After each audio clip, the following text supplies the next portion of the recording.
Certo. Você quer passar essa parte só para pegar na gravação? Fez sentido? Fez sentido. Fez sentido, sim. Uhum. Tá. Então, aí, para que serve o dual? Bom, ele é um outro problema, então é interessante ele ser estudado por si só, muitas vezes, mas a parte realmente interessante para a gente, no começo, é que ele realmente representa um limitante. Tá? Se o primal era a minimização, ele representa um limitante inferior. Se o primal era de maximização, o dual representa um limitante superior, obviamente. Tá? E o que dá para ser feito é que a gente pode explorar a relação entre o primal e o dual e desenvolver algoritmos explorando essa relação. E aí é isso que basicamente eu faço de uma forma bem simples, tá? Que é a primeira abordagem, que isso está no vídeo 4 da parte 2. Eu acho que aquele que você não assistiu ainda. Provavelmente. Tá? Que lá a gente mostra, primeiro, um primeiro algoritmo para resolver um problema de otimização linear. Tá? Baseado assim, supõe que você não consegue resolver otimização, você só sabe resolver viabilidade. Tá? Você só sabe saber se um ponto satisfaz ou não as restrições. Isso é suficiente para resolver um problema de otimização, no geral, tá? Aliás, isso já é a essência do método de plano de corte, que também funciona para programação convexa, que a gente vai falar daqui a um tempo. Tá? Então, usando um problema de viabilidade com busca binária, a gente consegue fazer a otimização. E aí eu faço a discussão lá disso com vocês, eu apresento um algoritmo baseado em busca binária e a viabilidade, e estimo o tempo que a gente leva para resolver esse problema linear. E aí a questão é, se a gente souber quem é o dual dele, a gente consegue resolver de uma forma muito mais rápida. Tá? Então eu apresento uma abordagem que é puramente primal, ou seja, só usa o problema primal e busca binária, e a gente tem que rodar por algumas vezes, e depois, simplesmente, usando o primal e o dual, a gente só precisa fazer duas chamadas ao oráculo de viabilidade e não precisa mais da busca binária. Tá? Entendi. Então, assim, obviamente, assim, não tem uma receita que vale sempre. Existem métodos que são puramente primais, métodos que são puramente duais e métodos que são primal dual, tá? Que usa informação dos dois.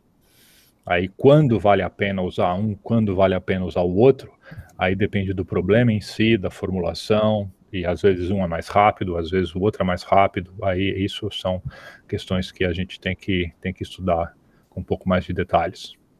Mas o caso geral nessa primeira parte, eu só queria que vocês soubessem da existência disso.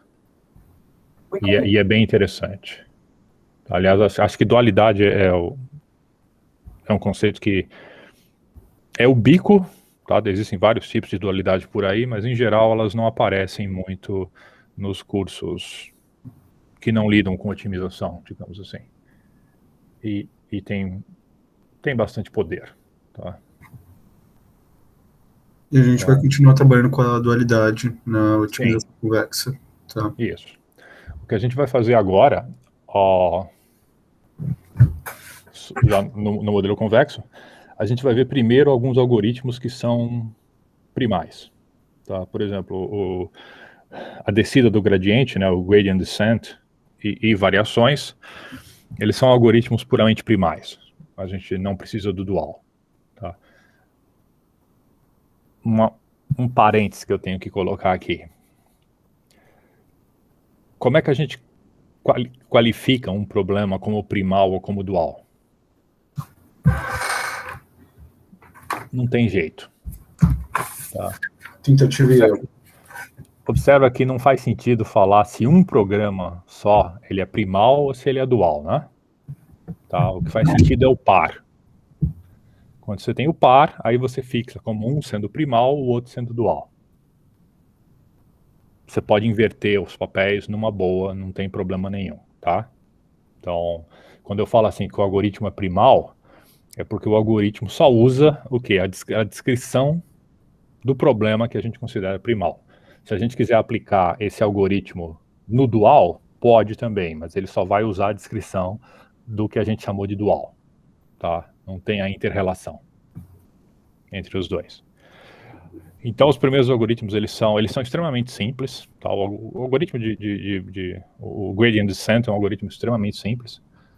A parte realmente mais elaborada é a gente mostrar a convergência dele, quando isso funciona, que aí a função tem que ser Lipschitz, e ela tem que ter uma certa curvatura, senão pode demorar mais.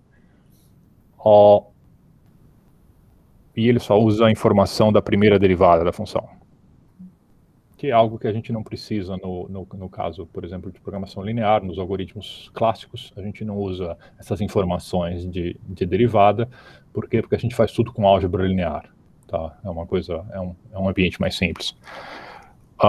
Mas depois, a gente aumenta o poder do oráculo da função, ou seja, usa a variável, a derivada de segunda ordem, e para ter acesso ao hessiano, e aí a gente consegue fazer algo equivalente ao que é essencialmente o método de Newton, tá?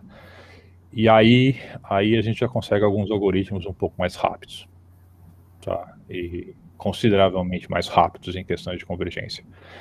E finalmente a gente pode estabelecer, usando a informação do dual, tá? Isso que a gente fez da dualidade em programação linear é um caso particular, tá? É a dualidade lagrangiana aplicada em programação linear. A gente pode fazer o mesmo quando a função for convexa. As coisas também funcionam. A gente só precisa de uma hipótese a mais, tá? Que é a qualificação de Slater. Tá? O conjunto tem que ter um interior não vazio. É só isso. Isso a gente ganha de graça em programação linear. Mas programação convexa tem um pouquinho mais de detalhe, mas supondo isso, tudo bem. E a gente consegue um programa convexo dual, tá? O dual vai ser côncavo, no caso, se o primal é convexo, o dual vai ser côncavo, e aí a gente consegue, usando esses dois problemas, a gente consegue melhorar um algoritmo de pontos interiores, tá? Que ele fica bem mais rápido em algumas circunstâncias. Tá? Essa é a ideia. Em algumas circunstâncias, então ele não é definitivo. Não. Tá? Uma coisa que eu tentei ilustrar isso também nesses primeiros slides, mesmo com otimização linear, não existe solução definitiva nesses problemas de otimização. Tá? Simplesmente não acontece. Essa história, assim, porque é engraçado, quando todo mundo começa a estudar isso, certamente todo mundo já ouviu falar dos solvers que existiam, tá? O Ciplex era o solver que era muito forte e popular na década de 90 e 2000, hoje em dia é o Gurobi, e aí muita gente pensa, não, você pega a descrição do programa linear, soca no solver e ganha a resposta e tudo bem. Não, tá? A menos que o seu problema seja muito simples e já tenha sido muito estudado, e então os codificadores do Gurobi já martelaram esse problema e o Gurobi vai saber trabalhar com ele muito bem, existem casos que a gente consegue construir que, olha, o Gurobi vai te dar no caso, o Gurobi funciona para programação linear, né? E um pouquinho também programação inteira, mista inteira, mas convexa ele já não faz, já não é a praia dele. Eles estão ampliando isso. Então, mas eles fazem um trabalho muito bom, mas às vezes você tem que contar para o solver. Não, me tenta esse algoritmo. Ele tem mais de um implementado lá dentro. E para alguns problemas, simplesmente o Gurobi não vai servir. Tá? E você vai ter outros solvers, e os outros solvers vão se comportar de forma completamente diferente para o mesmo problema. Por quê? Porque eles são baseados em algoritmos diferentes. Então, essa área de otimização não tem muito essa história de isso aqui vai ser o meu martelo e ele vai funcionar para tudo que eu tiver pela frente. Não acontece. Porque a razão essencial para isso é basicamente porque a gente tem problemas de otimização que estão em P e NP. São os NPs difíceis. E a gente não sabe onde está essa fronteira. E se P for diferente de NP, a gente nunca vai ter uma caracterização sucinta dela. Isso a gente sabe. Então, Então não... Chega uma questão de se você pode obter, às vezes, resultados bons, mas genéricos usando um solver. Se você quiser alguma coisa melhor, você vai ter que estudar a estrutura do problema. E aí vai ter que ver qual algoritmo é melhor.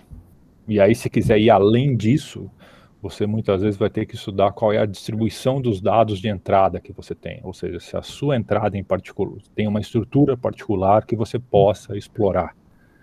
E aí isso significa que você pode conseguir um algoritmo melhor ainda e que rode em tempo menor e te dê respostas melhores. Tá? Isso, nessa época de abundância de dados, é bastante importante. Esse Gurobi eu não conhecia, não tinha ouvido falar. O Gurobi foi assim, o Robert Bixby, tá, quando ele era docente ainda na década de 80, ele estava lecionando programação linear, e ele tinha feito uma implementação do Simplex, a primeira, que ele chamou de Cplex, e aí, bom, ele desenvolveu aquilo numa empresa, e foi altamente... obteve bastante sucesso. Aí, em algum momento, ele vendeu a empresa e foi fazer outra coisa. E o Cplex evoluiu de uma forma que ninguém mais sabia direito o que o Cplex estava fazendo lá dentro. Tá, o Cplex resolvia as coisas muito bem, mas você não tinha muito acesso ao que ele estava fazendo. Aí ele resolveu, 10 anos depois de ter vendido a participação dele na empresa do Cplex, que foi comprada por uma e comprada por outra e outra, o Cplex terminou na IBM. E acho que a IBM conseguiu matar o Cplex. Aí ele resolveu formar uma outra empresa, então, com mais 2 colegas dele. Tá? Então, o B do Gurobi é do Bixby. Tá? O Gu é de outro e o Ru é de outro. E eles começaram, já tem mais de 10 anos, e a ideia deles foi fazer um solver novo que fosse um pouco mais transparente, para que as pessoas realmente soubessem melhor o que estava acontecendo e tivessem melhor controle no que elas querem fazer, nos parâmetros de otimização para o tuning. E acho que para programação linear é o melhor solver que você pode usar hoje em dia, é o Gurobi. Pode falar. Ele é gratuito para uso acadêmico. Aí para a empresa eles têm uma licença lá que eu não sei quanto custa. Tá. Então um solver de otimização linear, né? Eu coloco o meu problema, linear, ele resolve o algoritmo. Isso. Só que assim, o Gurobi... Ele é uma caixa branca, no caso. É uma caixa preta. Uma caixa preta. O que ele diferencia de um algoritmo de machine learning, nesse caso? Machine learning, a questão é a seguinte, você vai ter um problema que você vai construir um modelo. E aí, esse seu modelo, no final das contas, ele vai ser a otimização de um funcional. Aí, supondo que esse funcional é linear, aí tudo bem, aí você vai ter que resolver um problema de otimização linear. Tá? Você pode, por exemplo, usar o Gurobi para fazer isso. Muita gente usa. Tá? Dependendo da situação, você vai ter tantos dados lá dentro que simplesmente isso vai ficar muito lento na prática, apesar de ser polinomial. Então você observa características estruturais do problema. Tá? Você vê se as suas instâncias, se elas têm uma característica especial. E aí você tenta especializar os algoritmos ou achar um algoritmo melhor. Tá? Por exemplo, vamos ver, um exemplo simples. Problema de caminho mínimo em grafos. Vamos simplificar bem a história. A gente consegue formular isso como um problema de otimização de programação inteira, tá? Otimização inteira. A formulação é simples. É um problema que tem uma boa estrutura, tá? A matriz de restrições vai ser totalmente unimodular. Então, programação inteira, em geral, é complicado. Tá? Programação inteira, no caso geral, é NP difícil. A versão de decisão é NP completa. Então, a gente não conhece um algoritmo polinomial no caso geral. Inteira quando você fala é discreta. Oi? Inteira quando você fala é discreta. É discreto. Valor 1, 2, 3 é 0, menos 1. Não pode ter valores fracionários ou irracionais. Tá? A matriz de restrições do problema do caminho mínimo em grafos, ela tem uma característica que a gente chama de uma propriedade, tá? Que a gente chama de totalmente unimodular. Tá? Então, por ser totalmente unimodular, a gente pode relaxar a restrição inteira para contínua. Tá? Então, em vez da variável ser 0 ou 1, a verdade é que a programação inteira do caminho mínimo, a gente só precisa que a variável seja 0 ou 1. Tá? Que ela seja binária. O mesmo vale por fluxo. Tá? O problema do fluxo que eu contei no slide. Tá? Problema do fluxo máximo, a gente foi lá, fez uma formulação, era a programação inteira. Aí ali no caso inteira mesmo.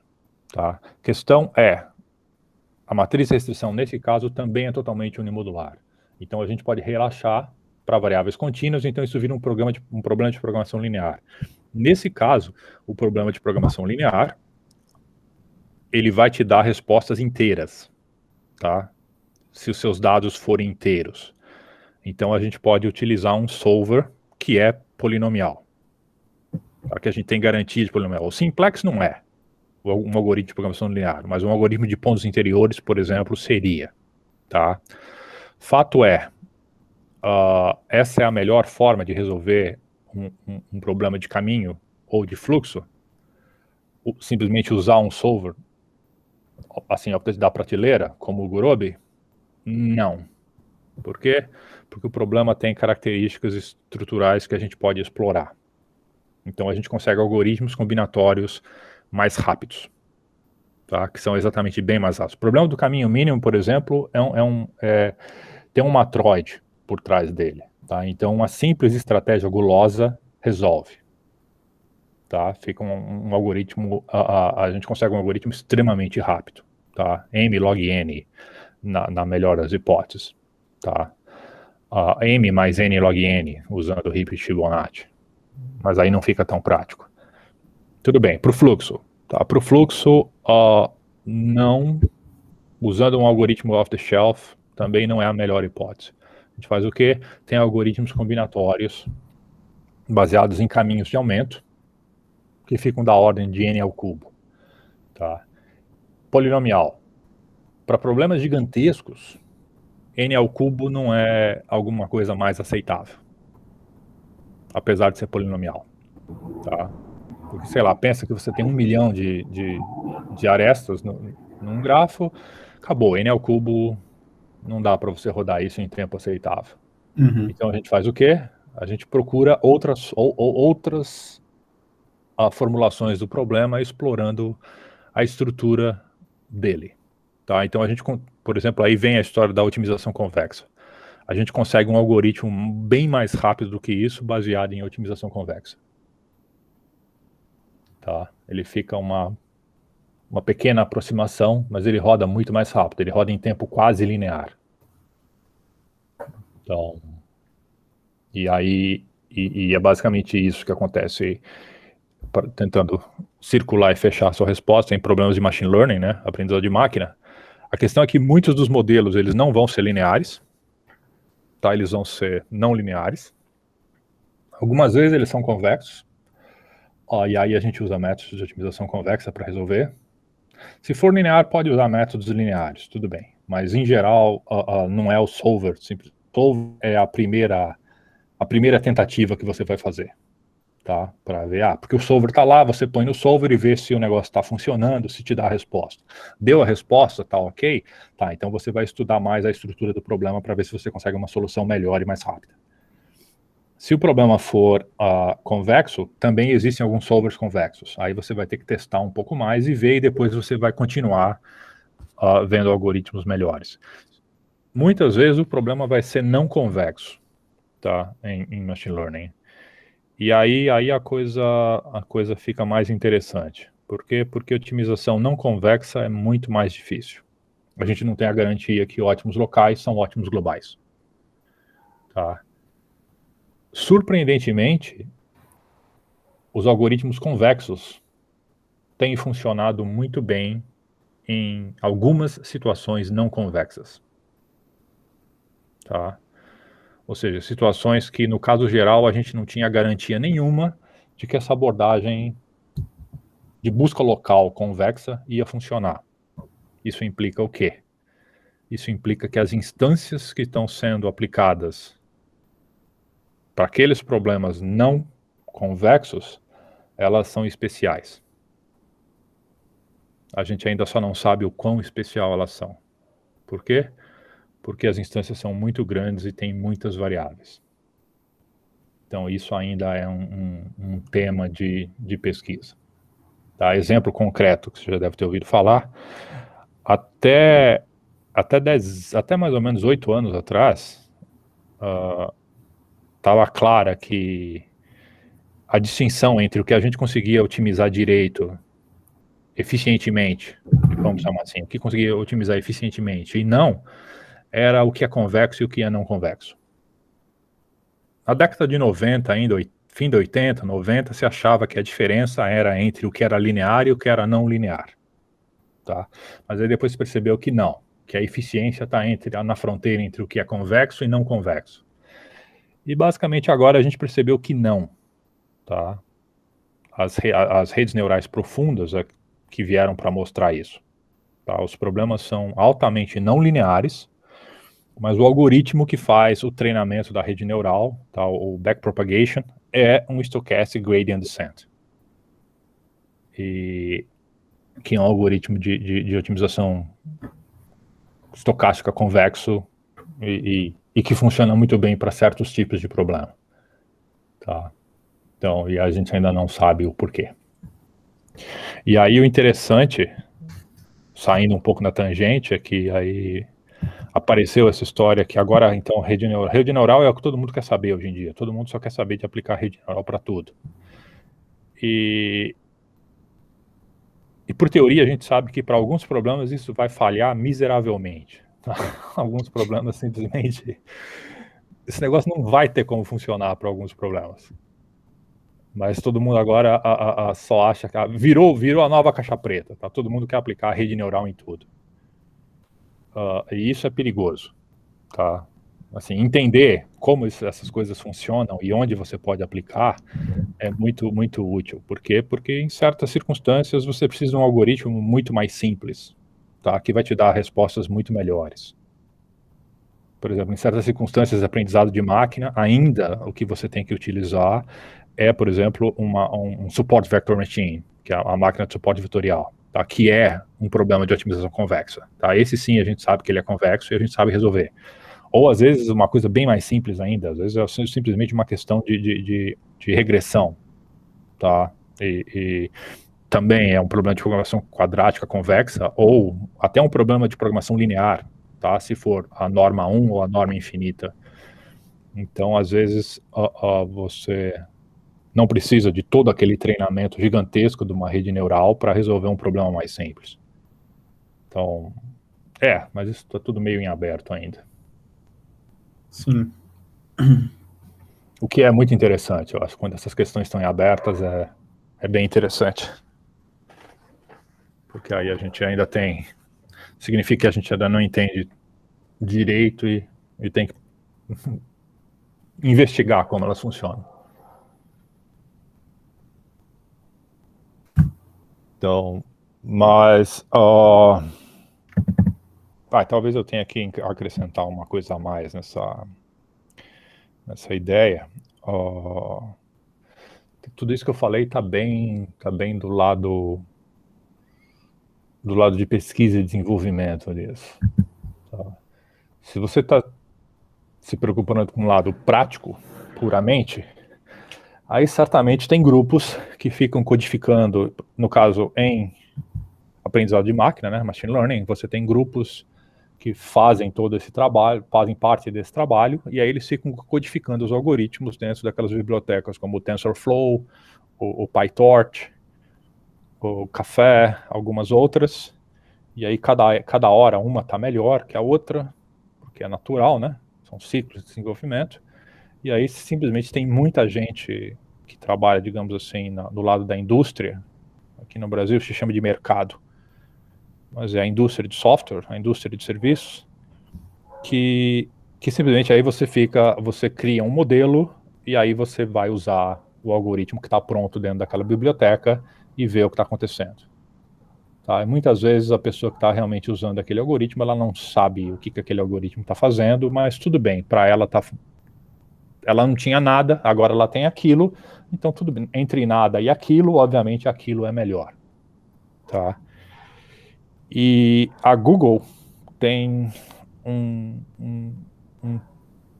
pacote que eles puseram disponível em beta, acho que o ano passado, eu não lembro o nome agora, acho que é AutoML, alguma coisa assim, que é um pacote para tentar automatizar a criação de modelos, tá? AutoML, sim.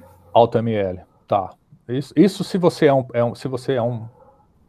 tá lá na prática, precisando achar soluções para os seus problemas, tá? O AutoML é uma ferramenta muito interessante. Por quê? Porque você vai lá descrever mais ou menos o que você precisa, vai ter os seus dados, e eles vão rodar uma coleção de modelos nos seus dados e vão tentar escolher aquele que eles acham que é o melhor modelo para você. Tá? Então isso está basicamente tentando automatizar já o segundo passo. Tá? Se o primeiro era a construção da biblioteca, no caso deles o TensorFlow, que era para automatizar os algoritmos, o algoritmo está pronto, o AutoML vai ser basicamente para automatizar os modelos. Tá? Mas obviamente isso faz parte da popularização e disseminação da tecnologia. Né? Não vamos nos esquecer que tem muita gente trabalhando atrás dessa AutoML e muita gente trabalhando atrás do TensorFlow. Tá? E aí tudo aquilo que eu falei antes sobre estudar o algoritmo, ver as circunstâncias, testar algoritmos diferentes, fazer fine-tuning, tudo aquilo que eu falei antes se aplica para essas pessoas que desenvolvem essas ferramentas. E de novo, acho que se você uma pessoa que está pretendendo trabalhar na Google ou na Facebook ou na Amazon, tá? Totalmente possível. Tenho amigos que trabalham em todas elas. A questão é a seguinte, por exemplo, vamos pegar na Amazon, na parte de desenvolvimento que eles têm lá em Washington, tá? Fica em Seattle. Para trabalhar nessa parte de logística, tá? A parte que pesquisa e desenvolve os algoritmos da Amazon de logística para entrega, estoque, para recomendação no site da Amazon, tá? Tem um grupo lá que faz isso. Eles fazem uma bela entrevista e eles só contratam a pessoa se ela for pelo menos, se ela for melhor do que pelo menos 50% da equipe técnica que eles já têm. Tá?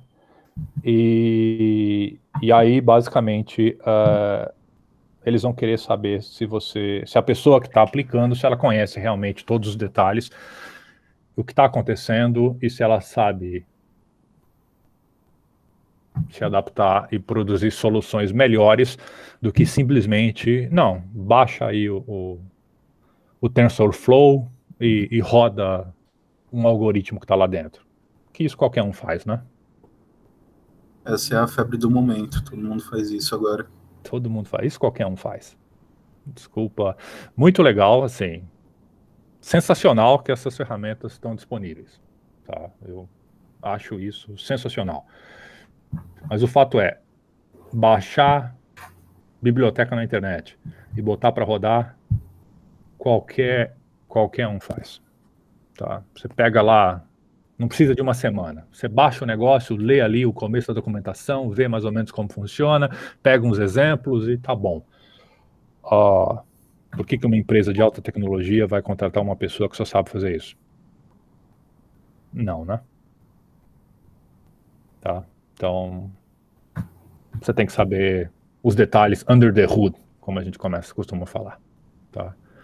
Esses assim, são lugares muito bons para trabalhar. A questão é que a pesquisa que eles fazem é uma pesquisa direcionada para o negócio que eles têm, obviamente.